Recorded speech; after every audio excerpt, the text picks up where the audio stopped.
Hello दोस्तों, पिछले lecture में हमने पढ़ा था कि यूरोपियंस कब और कौन कौन किस टाइम पे आए थे।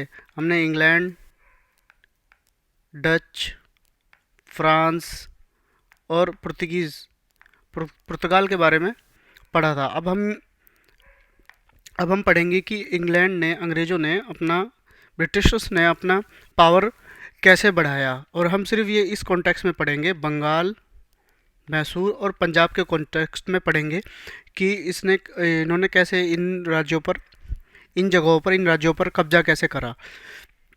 तो सबसे पहले हम देखते हैं बंगाल के बारे में। बंगाल में सबसे पहले मुर्शिद कुली खान 1717 से 1727 तक इसको बंगाल का सूबेदार यानी गवर्नर अपॉइंट किया था फर्रुख शियार ने।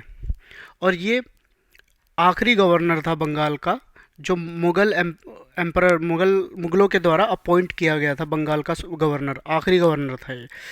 इसने मुगल अथॉरिटी को की अवमानना नहीं की फॉर्मली, और उनको लगा और रेगुलरली उनको रेवेन्यू भेजता रहा। और इसने बंगाल से बंगाल की जो कैपिटल है ढाका से मुर्शिदाबाद ट्रांसफ़र करी। उसके बाद हम सुजाउद्दीन महमूद खान 1727 से 1739, मोहम्मद शाह रंगीला ने इसको बिहार की गवर्नरशिप ग्रांट की थी 1733 ईस्वी में। और ये अपने मुगल कोर्ट के साथ अपनी रिलेशनशिप इसने रेगुलरली बनाए रखे, पर लोकल एडमिनिस्ट्रेशन में इसने अपनी मनमर्जी लोकल एडमिनिस्ट्रेशन में अपनी मनमर्जी चलानी शुरू कर दी थी। उसके बाद फिर सरफराज खान आता है 1739 से 1740 तक बंगाल का गवर्नर बनता है। और इसको इसी के कमांडर चीफ ने अलीवर्दी खान ने जगत सेठ के हेल्प से बाहर कर दिया, नवाब से हट। अब हम अलीवर्दी खान के बारे में देखेंगे। इस मोहम्मद शाह से इसने फरमान रिसीव किया और वर्चुअल ब्रेक विद अपने जो रिलेशंस थे बंगाल के और मुगल के, यहाँ से ब्रेक हुआ रिलेशन का। और इसने अपना मेजर अपॉइंटमेंट खुद से स्टार्ट कर दी। अपॉइंट करना, मेजर अपॉइंटमेंट जो बड़े बड़े पद के लिए अपॉइंटमेंट होते थे वो खुद ही करना गया बिना किसी रेफरेंस के, मुगल के रेफरेंस के। और रेवेन्यू भी देना बंद कर दिया इसने दिल्ली यानी मुगल अथॉरिटी को। और 1756 ईस्वी में भाई साहब की डेथ हुई और इसने अपने ग्रैंड सन को अपना सक्सेसर नॉमिनेट किया। और ग्रैंड सन वो था सिराजुद्दौला। इसके बाद 1756 से 1757 तक सिराजुद्दौला बंगाल का नवाब बना। अब हम इससे पहले ये देखते हैं ब्रिटिशर्स और कंपनी के बीच में कॉन्फ्लिक्ट कहाँ से स्टार्ट हुआ है। फर्रुख शियार ने 1717 में हमने पढ़ा था कि फरमान इशू किया था, कंपनी को राइट दिए थे फ्री ट्रेड के, और 38 जो गांव थे उनको रेंट पे दिया था फर्रुख शियार ने। और ये भी अधिकार दिया था कि तुम सिक्के वगैरह इस्तेमाल कर सकते हो, सरकारी सिक्के जो हैं। फिर यही जो फरमान था ये बाद में जाके कन्फ्लिक्ट का कारण बना। और मुर्शिद कुली खान ने जो ड्यूटी फ्री ट्रेड का जो फरमान दिया था वो मना कर दिया कंपनी को। और परमिशन देने से भी, और कंपनी को परमिशन भी नहीं, कंपनी से परमिशन मांग रही थी कि भाई 38 जो रेंट पे जो विलेज लिए थे अब हम उसे ख़रीदना चाहते हैं, तो इसने मना कर दिया।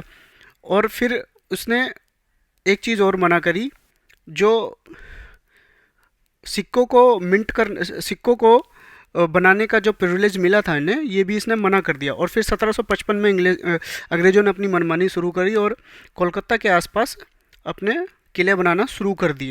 और जो बंगाल कोर्ट से जो भगोड़े होते थे उनको प्रोटेक्शन देना स्टार्ट कर दिया इन्होंने। यहाँ से फिर कंपनी और बंगाल के बीच में काफ़ी ज़्यादा कन्फ्लिक्ट होना स्टार्ट हुआ। अब 1756 से 1757 तक सिराजुद्दौला बंगाल का नवाब बना। और उसने आते ही जो अंग्रेज दस्तक का मिसयूज़ कर रहे थे वो मिसयूज़ करना उसने बंद कर दिया सिराज ने। फिर अंग्रेज़ों ने कोलकाता के आसपास किले बनाने शुरू कर दिए। और कृष्णा वल्लभ जो कि उस पर फ्रॉड का चार्ज था उसको पनाह दी। इससे सिराज और अंग्रेज़ों के बीच में काफ़ी ज़्यादा कॉन्फ्लिक्ट स्टार्ट हुआ। फिर सिराज ने अंग्रेज़ों की एक फैक्ट्री थी कासिफ बाज़ार में, उसको उस पर कब्जा कर लिया 20 जून 1756 पे। और फिर 2 जनवरी 1757 को ट्रीटी ऑफ अलीनगर हुआ अंग्रेज़ों और सिराज के बीच में, और सिराज ने सारी डिमांड जो अंग्रेज़ों की थी वो मान ली। फिर उसके बाद में रॉबर्ट क्लाइव मद्रास से अपनी फोर्स के साथ आया। फिर बैटल ऑफ प्लासी 23 जून 1757 को स्टार्ट होता है, जिसमें सिराज को रॉबर्ट क्लाइव ने हराया अपनी पूरी फोर्स के साथ, और सिराज को वहाँ पे, फिर उसके बाद सिराज को मार देते हैं। और सिराज के ही कोर्ट में कुछ लोग थे जो सिराज को नापसंद करते थे, और वो उसके खिलाफ, सिराज के खिलाफ हुए। उसमें से कुछ लोग ये थे: मीर जफ़र, मानिक चंद, आमी चंद, जगत सेठ, कादिम खान, मेहताब राय, राय दुर्लभ, ये सारे लोग।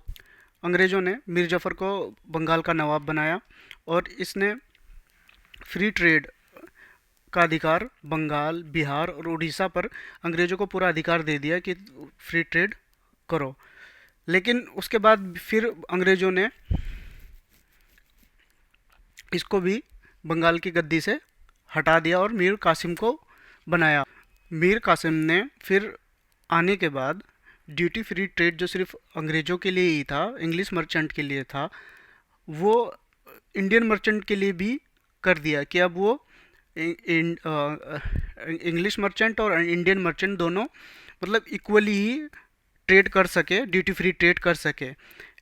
लेकिन और ये चीज़ अंग्रेज़ों को पसंद नहीं आई, और फिर उसने पसंद नहीं आई और मीर कासिम को हटाकर मीर जफ़र को फिर दोबारा बंगाल का नवाब बना दिया। और मीर कासिम ने जो बंगाल की जो कैपिटल थी मुर्शिदाबाद से मुंगेर ट्रांसफ़र करी थी। एक काम इसने ये किया था, इम्पोर्टेंट फैक्ट है। और फिर वो अवध चला गया। अवध में जाके अवध के ही नवाब शुजाउद्दौला और शाह आलम, मुग़ल एम्परर जो था, शाह आलम के साथ अपना अलायंस किया और लड़ने की तैयारी की। फिर बैटल ऑफ बक्सर 1764 में शुरू होता है, जिसमें मीर कासिम, शुजाउद्दौला और शाह आलम तीनों को अंग्रेज हरा देते हैं। किसकी अगुवाई में? मुनरो की अगुवाई में। फिर रॉबर्ट क्लाइव दो ट्रीटी करते हैं। एक ट्रीटी शाह आलम के साथ एक ट्रीटी करते हैं, जिसमें शाह आलम मुग़ल एम्परर इलाहाबाद में ही रहेगा, और बंगाल, बिहार और उड़ीसा की जो दीवानी राइट्स हैं वो ईस्ट इंडिया कंपनी को मिलेगा 26 लाख के एनुअल पेमेंट पे।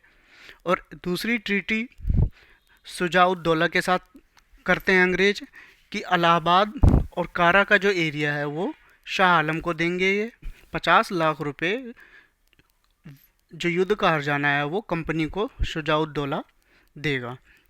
फिर बंगाल में यहाँ से डुअल गवर्नमेंट स्टार्ट होती है। डुअल गवर्नमेंट का मतलब ये है कि दीवानी और निजामत, दीवानी यानी रेवेन्यू कलेक्शन के अधिकार, और पुलिस, मिलिट्री और जस्टिस का जो डिपार्टमेंट है वो कंपनी के पास रहेगा, बाकी सब बंगाल के नवाब के पास रहेगा। और ये सिस्टम वारेन हेस्टिंग ने 1772 में आके ख़त्म किया। अब इसके बाद फिर मैसूर के बारे में हम देखते हैं। मैसूर में हैदर अली ने 1761 में अपना करियर जूनियर आर्मी ऑफिसर के तौर पे मैसूर में शुरू किया था, और फिर वहाँ से वो हायर पोजीशन पर गया। उसके बाद में इसने सारी जो पॉलिटिकल पावर है अपने हाथ में ले ली, और जो वोडेयर किंग थे मैसूर के, उसको सिर्फ एक टाइटलर हेड बना के रखा, मतलब सिर्फ तुम नाम के राजा हो। हैदर अली ने आर्मी को मॉडर्नाइज किया फ्रेंच के साथ मिलकर, फ्रेंच एक्सपर्ट को बुला के। और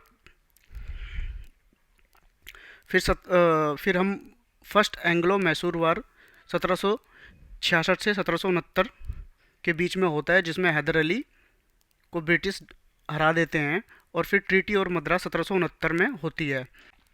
इस युद्ध में निजाम और मराठा अंग्रेज़ों के साथ मिलकर लड़ते हैं।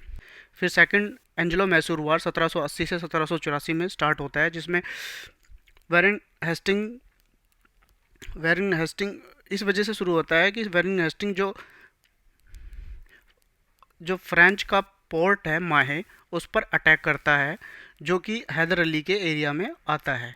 फिर हैदर अली निज़ाम और मराठाओं को अपने साथ मिला के इनसे लड़ता है और हैदर अली हैदर अली को पोर्ट नवो के पास आयर को डिफीट करता है और इसी सेकंड एंजेलो मैसूर वार के दौरान ही हैदर अली की मृत्यु हो जाती है। फिर इसको टीपू सुल्तान आगे इसी वार को आगे बढ़ाता है और 1784 में ट्रीटी ऑफ मैंगलोर होती है। इसी के साथ ये दूसरा एंग्लो मैसूर वार ख़त्म होता है। तीसरा एंग्लो मैसूर वार 1790 से 1792 में होता है, जिसमें इस बार अंग्रेज मराठा और निज़ाम को अपने साथ ही ले लेते हैं। तीसरा युद्ध टीपू सुल्तान हार जाता है।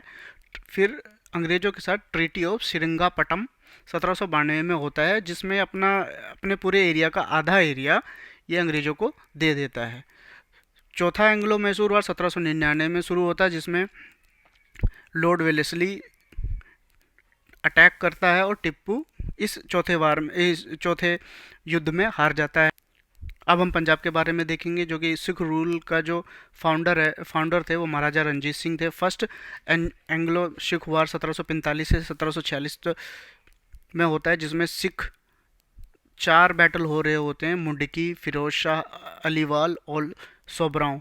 चारों के चारों हार जाते हैं और ट्रीटी ऑफ लाहौर 1746 में होता है। इसके साथ ही वॉर ख़त्म हो जाता है। Sir Henry Lawrence first resident बनते हैं अंग्रेज़ों के पंजाब में। सेकंड एंग्लो सिख वार 1848 से 1849 में होता है। डलहौजी पंजाब पर पूरा कब्जा कर लेता है और sir John Lawrence first chief commissioner of Punjab बनते हैं।